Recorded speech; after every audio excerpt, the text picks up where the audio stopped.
las amilasas, sino tiene que haber dolor. Entonces, si tiene dolor y tienes elevación de las amilasas después de la CEPRI, esa es una pancreatitis aguda post-CEPRI, o causada por la CEPRI. Traumatismos abdominales tienen que ser traumatismos severos, ¿no? Un accidente de tránsito, una patada de un karateca, qué sé yo. Hipercalcemia, hay síndromes genéticos que originan pancreatitis. Medicamentos como acetoprina, antirretrovirales, inhibidores CECA. Y hay una serie de circunstancias variadas como vasculitis, isquemias, virus, tumores, disfunción del esfínter de Oddi, páncreas de Bismuth, etc. Finalmente, después de hacer un estudio mínimo y descartadas una serie de causas más comunes, se puede llegar a que un 15-20% no se llega a establecer un diagnóstico definitivo. Entonces, entra en lo que es idiopático. Entonces decíamos que los cálculos de la vesícula, los cálculos o el barro biliar, vale tanto como para cálculos como para barro. El barro también puede migrar hacia el colédoco y generar pancreatitis. Entonces, en general, las pancreatitis biliares son las causas más frecuentes. Los criterios deben ser la presencia de cálculo de barro en la vesícula, si es que hay presencia de cálculo o dilatación en la vía biliar, y elevación de la bilirrubina total y el incremento de la TGP. Para decir que la pancreatitis por alcohol, primero, el primer criterio es la edad, ¿no? Deben ser personas mayores de 50 años, pero además con una historia de consumo de alcohol fuerte. Más, se puede que para el riesgo de cirrosis en varones decíamos más de 30 gramos por día, pues en este caso debe ser más de 50 gramos por día por más de 5 años. Y que el episodio de dolor venga después de haber generado consumo fuerte de alcohol.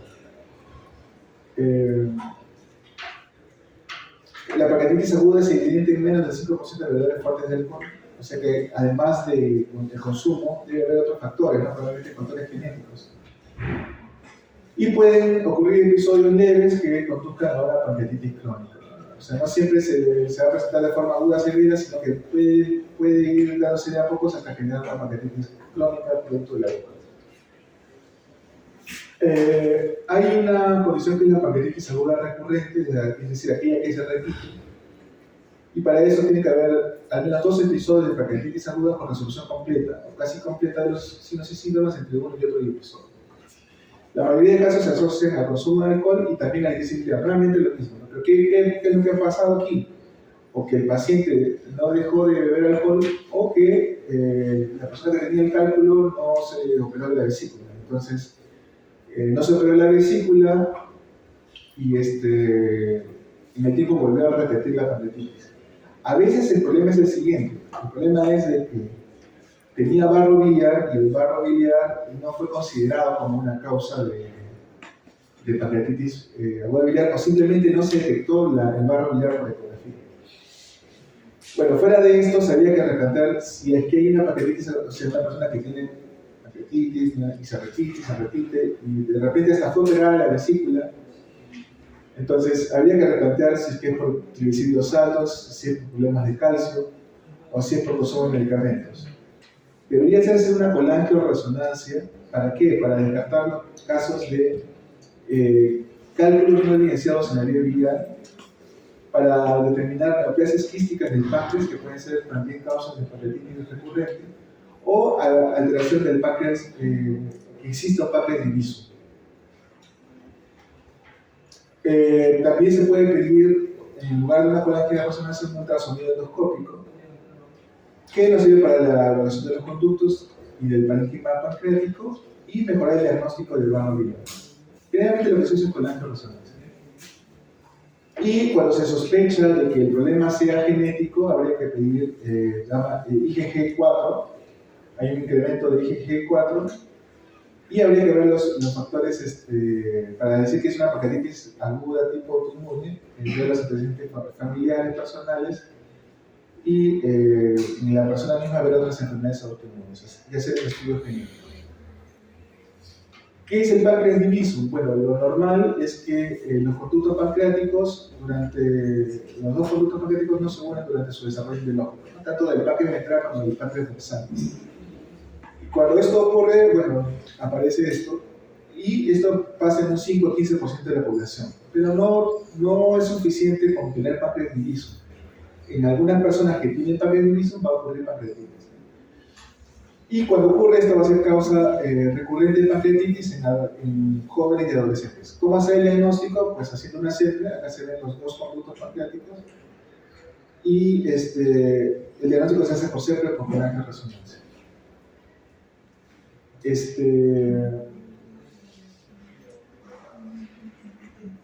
¿Por qué ocurre la pancreatitis, la fisiopatología? En condiciones normales las enzimas pancreáticas se almacenan de manera inactiva y recién se activa en el intestino. ¿Recuerdan de las proenzimas, ¿no? Que se activa en el intestino, ¿no? Y entonces en la luz del intestino la heterocinasa duodenal activa estas enzimas. En la pancreatitis aguda se bloquea la secreción pancreática por la obstrucción y se activa el tirosínogeno. Esto va a hacer que se incremente el calcio y se activan las proteasas de estas glándulas. Hay un momento en el cual hay mecanismos protectores, como la alfa-antiproteasa, que interfiere con este proceso de activación, y pasados estos mecanismos de protección, pues ocurre ya la inflamación. En la respuesta inflamatoria se reclutan polimorfos nucleares, macrófagos, y se produce una serie de citoquinas, como la interleuquina 1, 2 y 6. Esta inflamación genera vasoespasmos, se contraen los vasos sanguíneos, y este vasoespasmo puede generar necrosis, ¿no? Y la inflamación puede generar además secuestro de líquidos. Además se liberan enzimas en la circulación sistémica que genera un síndrome de respuesta inflamatoria sistémica, y va a generar falla de órganos, ¿no? Renal, pulmonar, circulatorio, etc. De esto deriva que pueden haber dos tipos anatomopatológicos de pancreatitis, ¿no? La pancreatitis edematosa, donde solamente hay edema, y la pancreatitis necrotizante, en la cual muere el tejido pancreático, y la grasa peripancreática. ¿Cómo es la clínica? Ya lo conocen ustedes: un dolor en faja, vómito seguido, fiebre y hipotensión. El hilio es bien importante. Lo que pasa es que hay un proceso inflamatorio dentro del intestino, y la respuesta del intestino es la parálisis intestinal, el hilio, y eso genera náuseas, vómitos y secuestro de líquidos. Entonces, un espacio donde también se secuestran líquidos es en el propio intestino. Además del secuestro de líquidos en la propia inflamación pancreática. Entonces eso lleva a la hipotensión, en algunos casos a la taquicardia de la hipotensión. La distensión abdominal propia del hígado. Entonces, para hacer el diagnóstico de pancreatitis, ¿qué necesitamos? ¿Qué me dicen?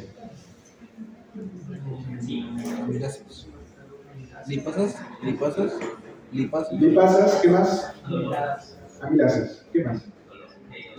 La clínica de dolor. Ya, entonces, es suficiente con 2 de 3 criterios.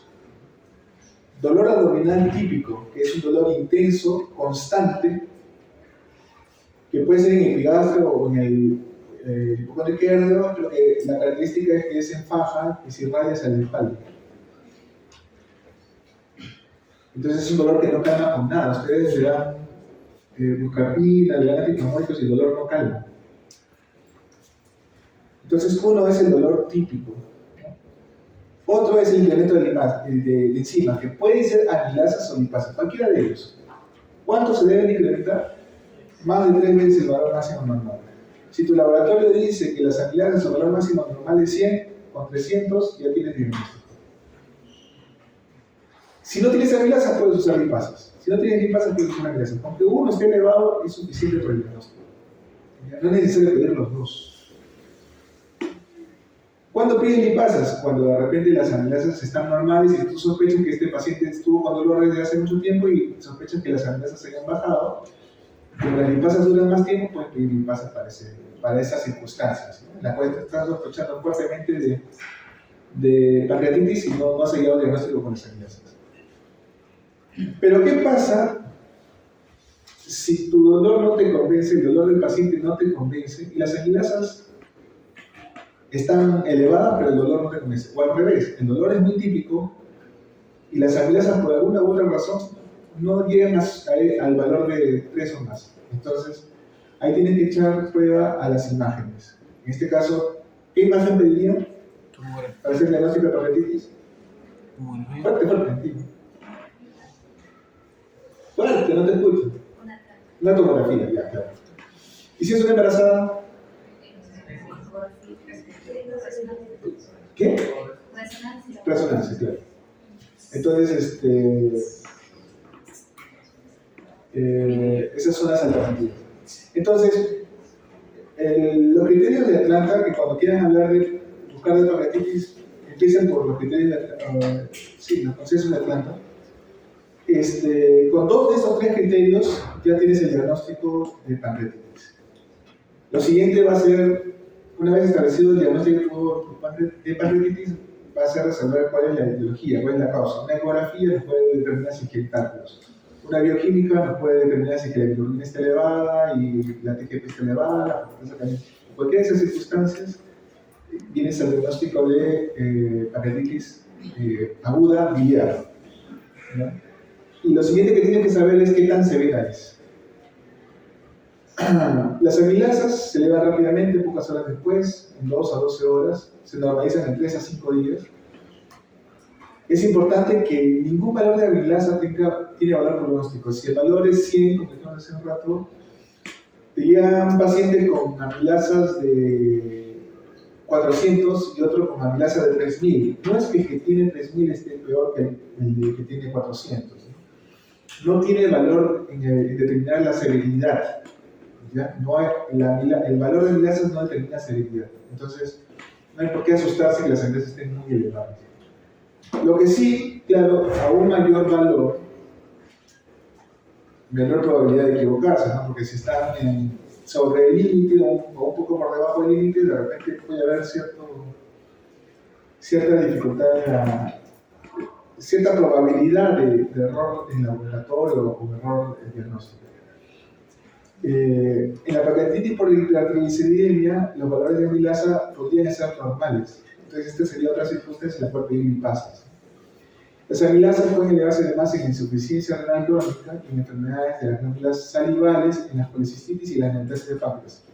Entonces, acá podríamos tener una hiperamilasemia falsa, ¿no? Un error por ese tipo. Y las lipasas se elevan entre 4 a 8 horas del inicio de los síntomas y se normalizan mucho más tarde, entre 8 a 14 días. Por eso que les decía, ¿no? Si las amilasas están normales, de repente en base al tiempo, porque hay personas que aguantan el dolor todo lo que pueden, ¿no? Y vienen al tercer día, cuarto día, o vienen de provincia, ¿no? Y en provincia de repente han estado en un sitio donde no hay un hospital y llegan al segundo, tercero, cuarto día de enfermedad. Entonces, de repente ya las amilasas están normales y en esos casos las lipasas nos van a ayudar. También se pueden elevar enfermedades renales en la apendicitis y en la colicitis. Y entonces, para diagnóstico, la tomografía y la resonancia solamente las vamos a usar cuando la sintomatología y los valores de laboratorios nos plantean un problema de duda en el diagnóstico de pancreatitis. Solamente en esa circunstancia. ¿Por qué? Porque el valor de la tomografía, y tengan en cuenta que la tomografía, además de ser un examen costoso que necesita contraste, porque no te sirve una tomografía sin contraste para la pancreatitis. Todas las tomografías para la pancreatitis tienen que ser con contraste.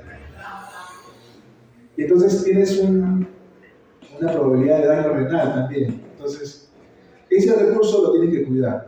Y la radiación además. Entonces, puede que tengas que usar la pancreatitis, la tomografía, digamos, de repente unas 2 o 3 veces en el curso de una pancreatitis. Entonces, si puedes hacer el diagnóstico solo con amilasas y cuadro clínico, pues no es necesario hacer una tomografía.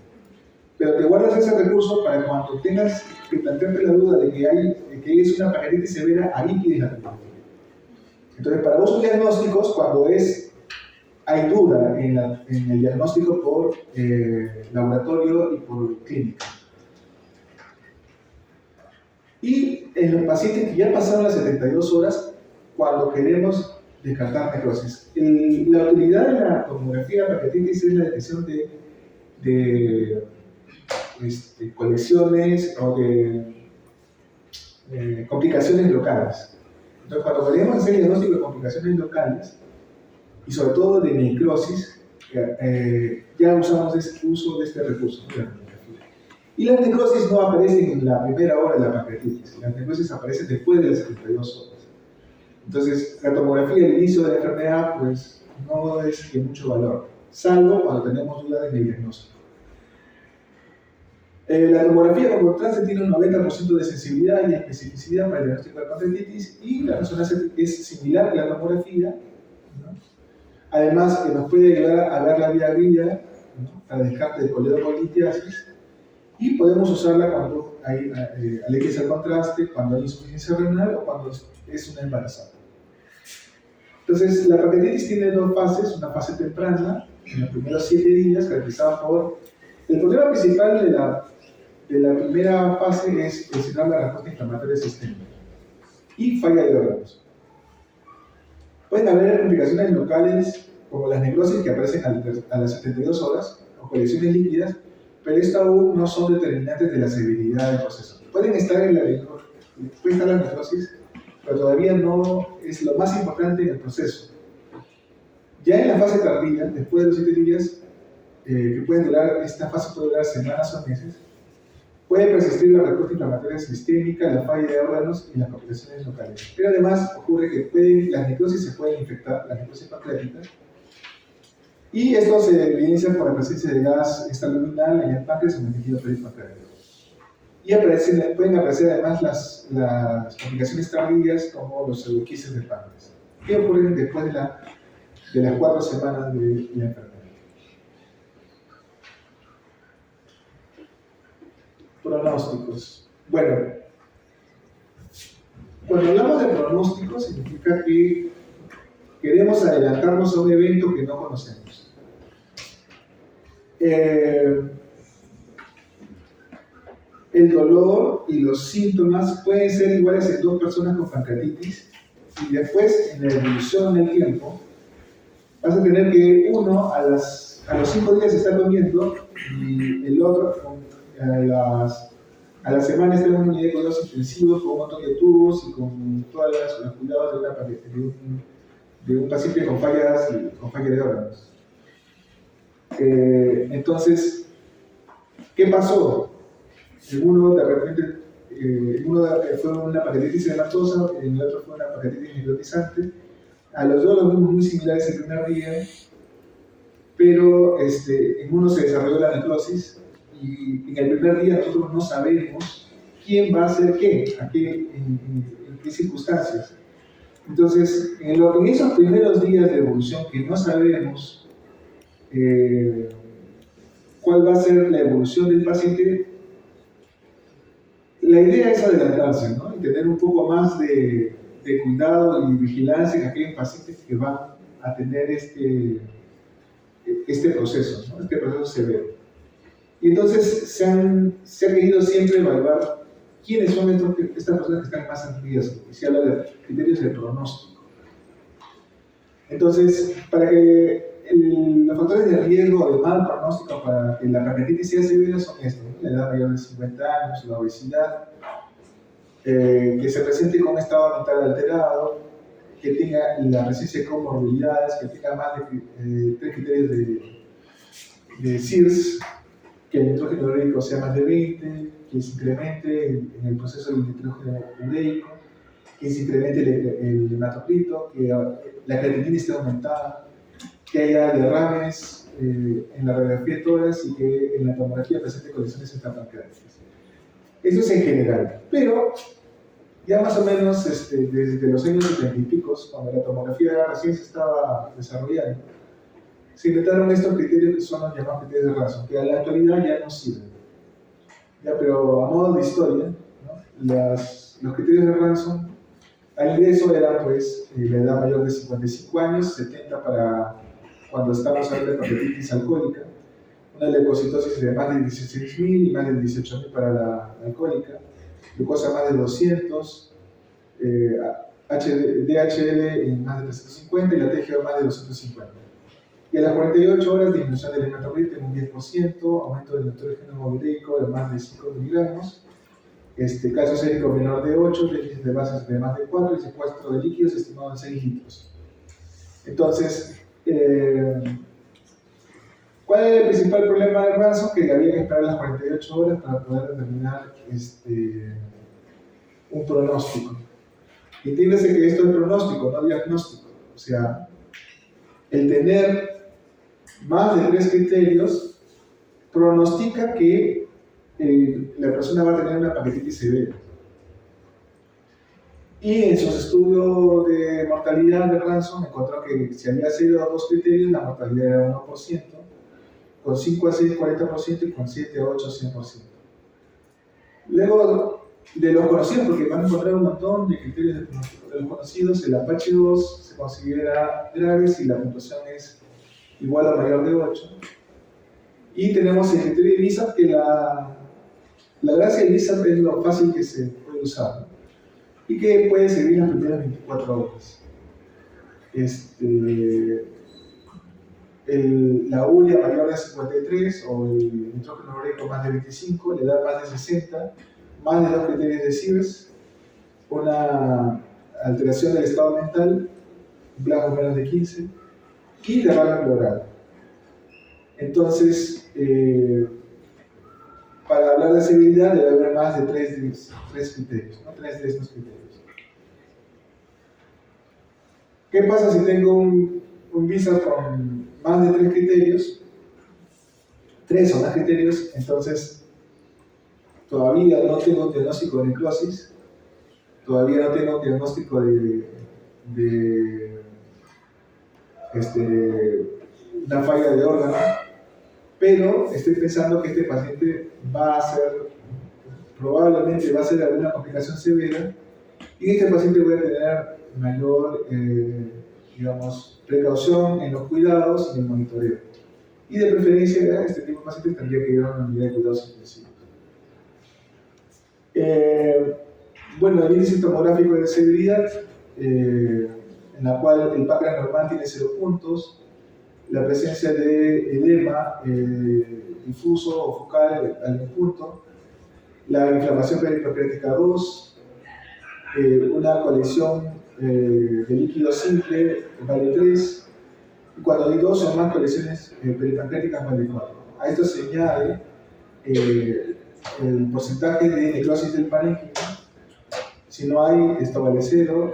Si es menos de 30% vale 2. Si es entre 30 y 50% del páncreas vale 4. Y si es más de 50 vale 6. Entonces, se habla de severidad cuando el puntaje es mayor o igual a 7.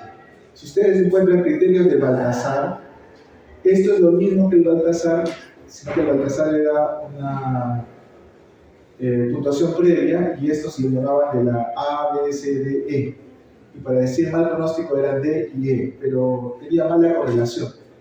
Entonces estos criterios modificados, de tomografías modificadas o índice tomográfico de severidad, tienen mucho mejor correlación con el pronóstico de la enfermedad. Entonces, el pronóstico no es lo mismo que el diagnóstico, es decir, uno puede tener el pronóstico que va a llegar el huracán a la ciudad y de repente, no sé si han visto, ¿no?, que los huracanes se disuelven antes de llegar a la costa y no llega nada, o de repente ya hay un desastre. Entonces, el pronóstico es algo que puede ayudarnos a prevenir, pero de repente no tiene una muy buena solución, y entonces es importante saber los diagnósticos de severidad propiamente. Entonces, ¿qué cosa es pancreatitis leve? Entonces acá ya estamos hablando de diagnóstico, ya no de pronóstico, sino de diagnóstico de severidad. Será leve si no hay falla de órganos y si no hay necrosis del páncreas. Será una moderadamente grave cuando hay complicaciones locales y o falla de órganos transitorias. Puede requerir de UCI, pero la mortalidad es baja. Y estas consideraciones son transitorias, duran menos de 48 horas. Y serán pancreatitis graves si hay presencia de complicaciones locales y o falla de órganos, pero que dura más de 48 horas. En estos casos de pancreatitis aguda grave, la mortalidad es de 30%. Si ya hacemos ese diagnóstico, entonces estos pacientes ya necesariamente tienen que estar en una unidad de cuidados intensivos o una de intermedio. ¿Cuáles son estas complicaciones locales de las que habla acá el criterio? Pueden ser colecciones de fluidos peripancreáticos, necrosis pancreática o peripancreática, y estas necrosis pueden ser estériles o infectadas. Entonces, para hablar de falla de órganos usamos los criterios de Marshall. Para hablar de falla respiratoria, el PAFI debe estar por debajo de 300, la creatinina debe estar más de 1.9 para decir falla renal, para decir que hay un problema cardiovascular, la presión sistólica debe estar menos de 90. El manejo de la pancreatitis. Lo principal es evitar al ingreso del paciente, es evitar la necrosis pancreática. Y lo que ha sido lo más importante en el manejo de la pancreatitis es el manejo de cristaloides. Es decir, dar hidratación a este paciente. Y hemos visto que hay secuestro de líquidos por el hilo intestinal que se genera, por los fluidos y las colecciones peripancreáticas, por los derrames pleurales. Entonces, además hay una vasoconstricción, ¿no?, que hace que llegue poco líquido o poca sangre al tejido pancreático. Entonces, dar con más intensidad reposición de líquidos, reposición de volumen, puede evitar esa vasoconstricción y evitar la necrosis. Entonces, se ha visto que es importante esta hidratación de estos pacientes, y de las soluciones salinas isotónicas, la que mejor resultados ha dado es el lactato de linfa. El beneficio se da cuando esta hidratación se realiza en las primeras 12 a 24 horas del inicio de los síntomas. Cada vez que se habla de tiempo de enfermedad en la pancreatitis, no hablamos de cuando el paciente llegó a la emergencia, sino estamos hablando del inicio del dolor, el inicio de los síntomas. Y la hidratación debe ser de 250 a 500 mililitros por hora hasta corregir las alteraciones hemodinámicas. Disminuyen el riesgo de respuesta inflamatoria sistémica y de fallo orgánico. Analgesia: se usan antiinflamatorios como ketoprofeno y pueden usarse opioides como la piquilina.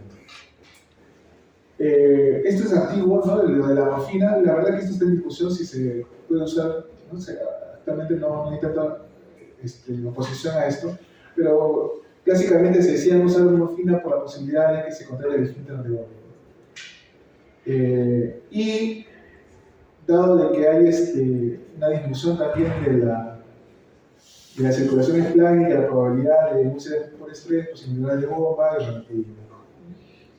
La nutrición. Estos pacientes pueden estar por mucho tiempo, semanas, con la pancreatitis. La pancreatitis puede durar semanas. Y como lo lógico de pensar es, si le doy de comer al paciente, lo que voy a provocar es estimular la secreción del páncreas. Entonces, si estimulo la secreción del páncreas con la comida, lo que va a producir es que voy a provocar más inflamación. Y entonces, clásicamente lo que se hacía era dejar a estos pacientes sin NPO. Lo que se vio en el tiempo es de que los pacientes que estaban con NPO muy prolongado, los hacía proclives a infecciones a partir de, por translocación bacteriana, a partir de las bacterias intestinales. Estas podrían generar infecciones sistémicas. Entonces, el NPO prolongado, además de generar daño por el problema nutricional mismo, puede generar un incremento de las infecciones. Por un tiempo, que eso me tocó a mí durante mi residencia, se usó el NPT, ¿no?, la nutrición parenteral total, pero se dan estos problemas de infecciones múltiples. Entonces se comenzó a probar con nutriciones. Lo que se decidió fue, bueno, ¿y qué tal si nos vaciamos el estómago? Ponemos una sonda que vaya de nasal hacia el yeyuno, entonces disminuiría el estímulo para la secreción pancreática. Y entonces, por mucho tiempo, en los pacientes, sobre todo en aquellos cuyo pronóstico era de severidad o que ya tenían diagnóstico de enfermedad severa, se colocaban sondas nasoidionales, de tal manera que se mantenía la nutrición, ¿no? Y mejoraba la probabilidad de infecciones y mejoraba la condición nutricional del paciente. Pero hace unos pocos años se les ocurrió usar sondas nasogástricas y se ve que el efecto es el mismo. Actualmente, la nutrición se hace por sonda nasogástrica. No hay ningún problema en usar sondas nasogástricas. Entonces, en pancreatitis grave se debe administrar nutrición enteral con sondas nasoyeyunales o con sondas nasogástricas. Habría que apuntar acá. Antibióticos, como el peligro más importante con la necrosis pancreática es cuando ésta se infecta. Y entonces, por mucho tiempo también comenzaron a usarse antibióticos, digamos, de manera preventiva. Hay necrosis, y entonces lo mejor que si encuentran necrosis, mejor darle antibióticos para que no se infecte, porque los resultados sean peores. Entonces, actualmente solamente se usa antibiótico cuando hay una indicación clara. ¿Cuáles son estas? Cuando hay infecciones extrapancreáticas, neumonías, infección de una colangitis, como hemos visto en la primera sección del curso, infecciones de catéteres, ¿no? Estos pacientes están sometidos a varios catéteres, ¿no? Usan catéteres venosos centrales, etc. Cuando la necrosis se infecta, cuando hay una necrosis pancreática infectada, sobre todo si la necrosis es mayor a 7 días y hay un deterioro del paciente, hay que ver si es que está infectado. Ya, digamos, una posibilidad es el deterioro del paciente, hay que hacer una tomografía y el signo característico que, bueno, uno le haría sospechar en infección es la presencia de gas dentro del parénquima. Ahora, ¿qué antibióticos usar que penetren en el parénquima pancreático? Principalmente el imipenem. Cuando el diagnóstico no es muy claro, se debería realizar una aspiración con aguja fina guiada por tomografía. Y bueno, los antibióticos a la cabeza, los principales, los carbapenems, y como segunda opción, quinolonas con metronidazol. Otra cosa era pensar, si hay un cálculo en la vía biliar, ¿no?, que migró, o barro que migró y generó la pancreatitis, entonces sería bueno hacer una CEPRE para liberar ese cálculo. Y entonces,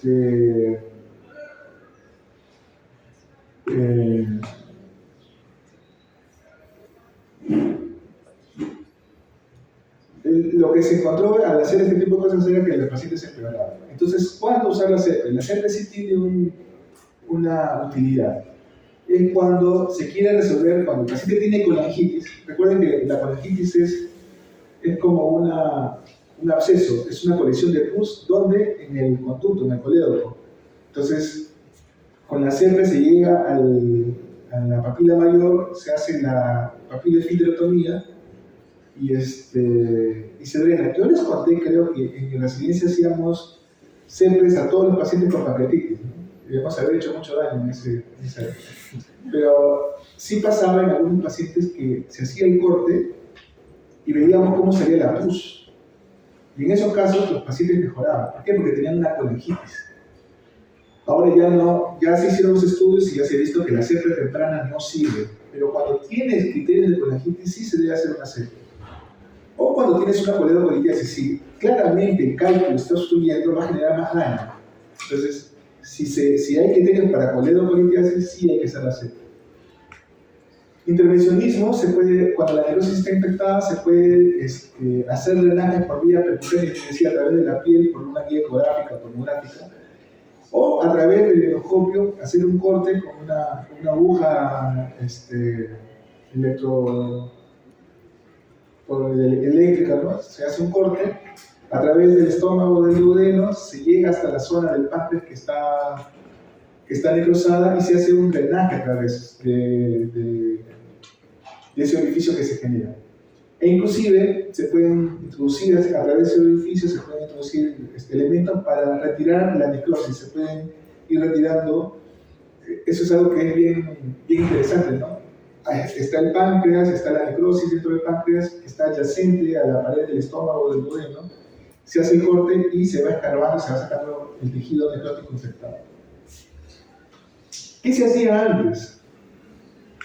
Cuando había esto, ¿qué es lo que pasa? Que el antibiótico no llega claramente a estas zonas de necrosis infectadas, le llega muy poco. Entonces los impediments sí pueden funcionar, pero hasta cierto punto. Y entonces antes, ¿qué se hacía? Se hacía un corte, ¿no? Se llegaba al páncreas y se hacía la necrosectomía por vía quirúrgica. Y eso se tenía que hacer necrosectomía y lavado diario. Inclusive hubo un médico peruano, no me acuerdo su nombre, que inventó un cierre. Ya te abrían, y al día o a los 2 días, abrían y cerraban, y al día o a los 2 días abrían, volvían a hacer la limpieza quirúrgica, el lavado, y volvían a cerrar así hasta que el tejido responda. Obviamente que hacer ese tipo de intervenciones quirúrgicas tenía una alta mortalidad, la misma cirugía. Entonces, actualmente, ese tipo de intervenciones quirúrgicas ya no se realizan. Se prefieren hacer el manejo de las necrosectomías cuando se requiere de un drenaje, de una manipulación. Se hace por vía percutánea, ¿no? El radiólogo intervencionista interviene, o por vía endoscópica, ¿no? Un endoscopista entrenado en este tipo de cosas. Muy bien, eso es todo lo que tenemos que hablar. ¿Dudas, preguntas?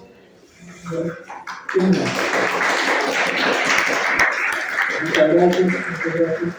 Les voy a leer. Si no hay preguntas. Bueno, legado. ¿Dónde? Aquí. Oigan, pues, cuidado con el micro. Foto.